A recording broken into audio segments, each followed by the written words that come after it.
Hi, I'm Rimley. This is Get Read with Me, and I'm reading The Metamorphosis by Franz Kafka. The first thing he wanted to do was to get up in peace without being disturbed, to get dressed, and most of all, to have his breakfast. Only then would he consider what to do next, as he was well aware that he would not bring his thoughts to any sensible conclusions by lying in bed. He remembered that he had often felt a slight pain in bed, perhaps caused by lying awkwardly, but that had always turned out to be pure imagination. And he wondered how his imaginings would slowly resolve themselves today.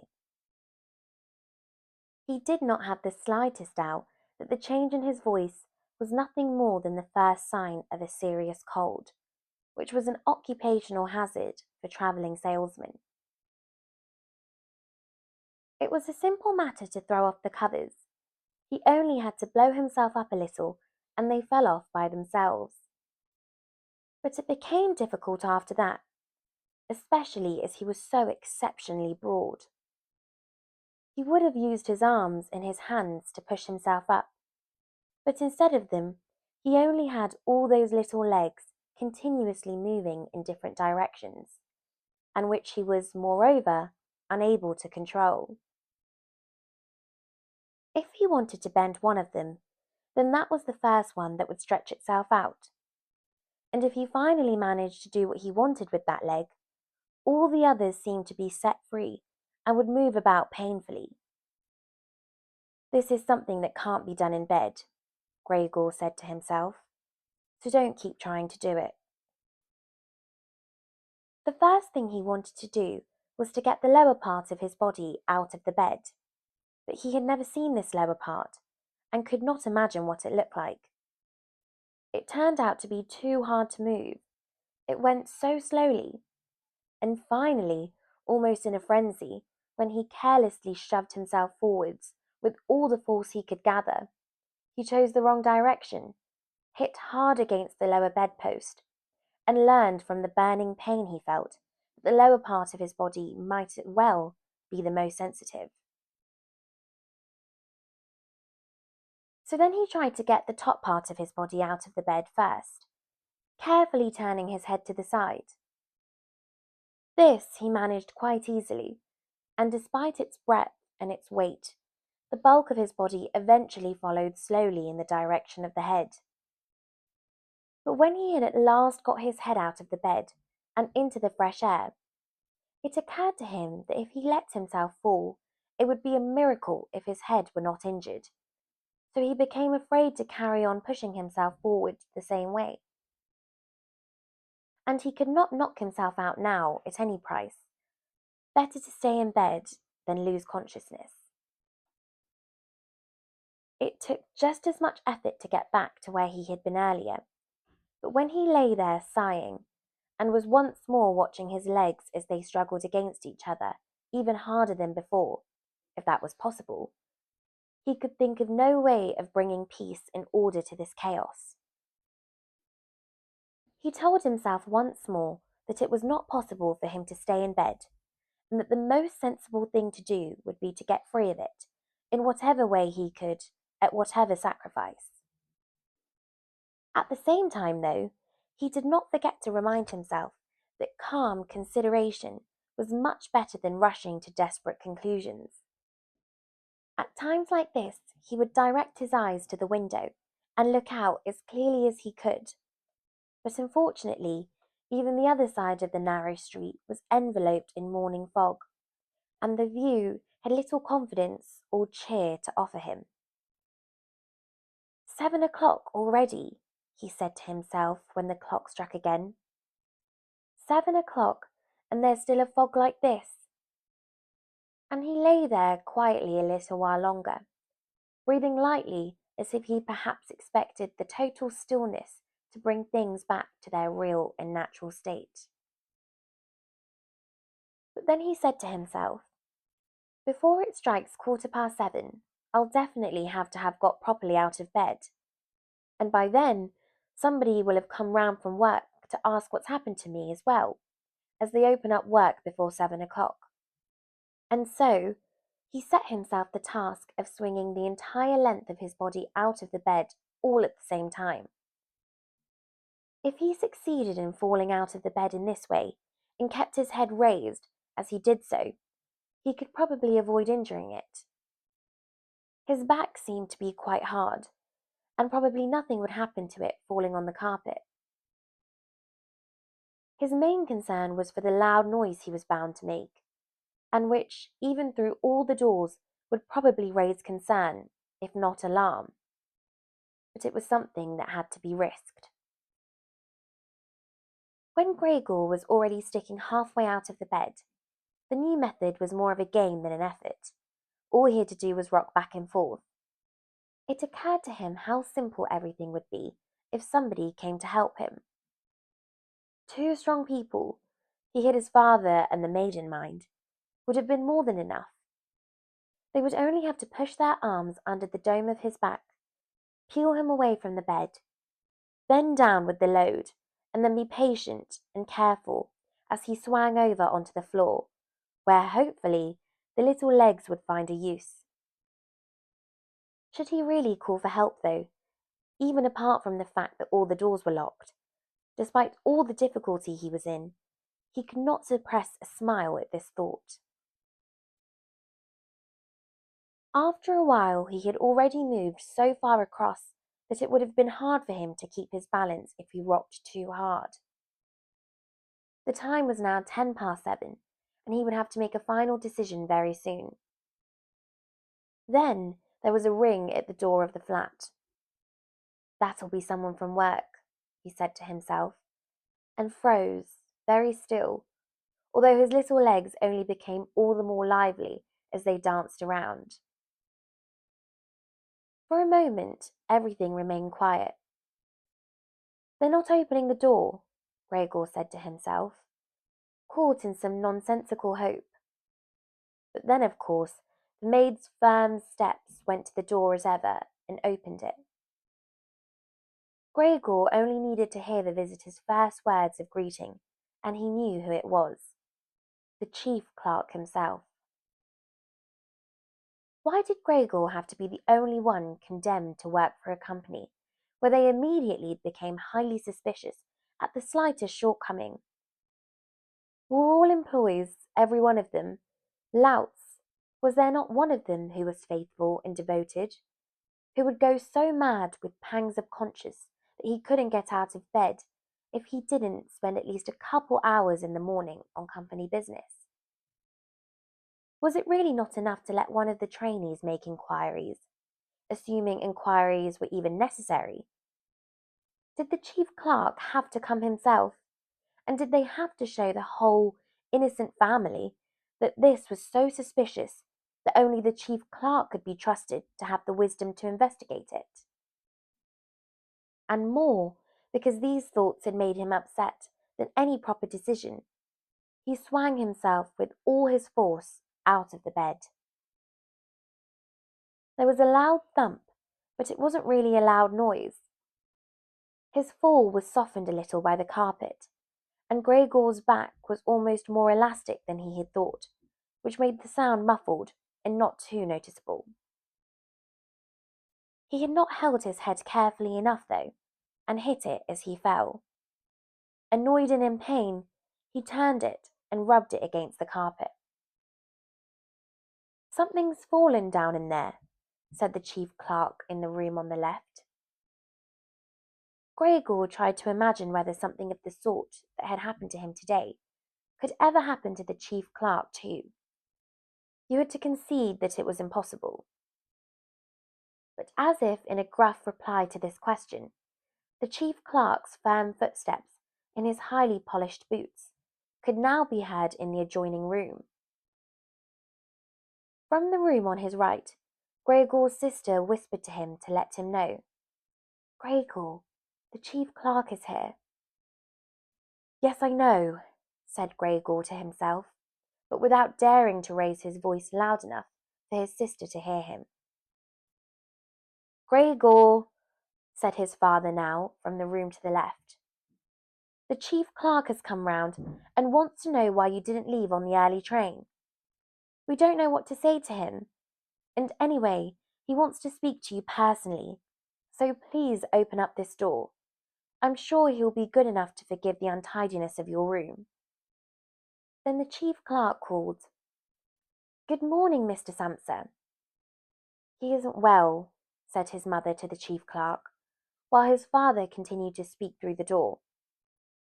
"He isn't well, please believe me. Why else would Gregor have missed the train? The lad only ever thinks about the business. It nearly makes me cross the way he never goes out in the evenings. He's been in town for a week now, but stayed home every evening. He sits with us in the kitchen and just reads the paper or studies train timetables. His idea of relaxation is working with his fretsaw. He's made a little frame, for instance. It only took him 2 or 3 evenings. You'll be amazed how nice it is. It's hanging up in the room. You'll see it as soon as Gregor opens the door. Anyway, I'm glad you're here. We wouldn't have been able to get Gregor to open the door by ourselves. He's so stubborn, and I'm sure he isn't well. He said this morning that he is, but he isn't." "I'll be there in a moment," said Gregor, slowly and thoughtfully, but without moving so that he would not miss any word of the conversation. "Well, I can't think of any other way of explaining it, Mrs. Samsa," said the chief clerk. "I hope it's nothing serious, but on the other hand, I must say that if we, people in commerce, ever become slightly unwell, then fortunately or unfortunately as you like, we simply have to overcome it because of business considerations." "Can the chief clerk come in to see you now then?" asked his father impatiently, knocking at the door again. "No," said Gregor. In the room on his right there followed a painful silence. In the room on his left, his sister began to cry. So why did his sister not go and join the others? She probably had only just got up and had not even begun to get dressed. And why was she crying? Was it because he had not got up and had not let the chief clerk in? Because he was in danger of losing his job, and if that happened, his boss would once more pursue their parents with the same demands as before? There was no need to worry about things like that yet. Gregor was still there and had not the slightest intention of abandoning his family. For the time being, he just lay there on the carpet, and no one who knew the condition he was in would seriously have expected him to let the chief clerk in. It was only a minor discourtesy, and a suitable excuse could easily be found for it later on. It was not something for which Gregor could be sacked on the spot. And it seemed to Gregor much more sensible to leave him now in peace, instead of disturbing him with talking at him and crying. But the others didn't know what was happening. They were worried. That would excuse their behaviour. The chief clerk now raised his voice. "Mr. Samsa," he called to him, "what is wrong? You barricade yourself in your room. Give us no more than a yes or no for an answer. You are causing serious and unnecessary concern to your parents, and you fail, and I mention this just by the way, you fail to carry out your business duties in a way that is quite unheard of. I'm speaking here on behalf of your parents and of your employer, and really must request a clear and immediate explanation. I am astonished, quite astonished. I thought I knew you as a calm and sensible person, and now you suddenly seem to be showing off with peculiar whims.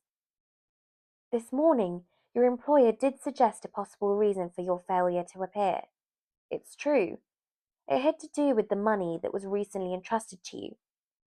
But I came near to giving him my word of honour that could not be the right explanation.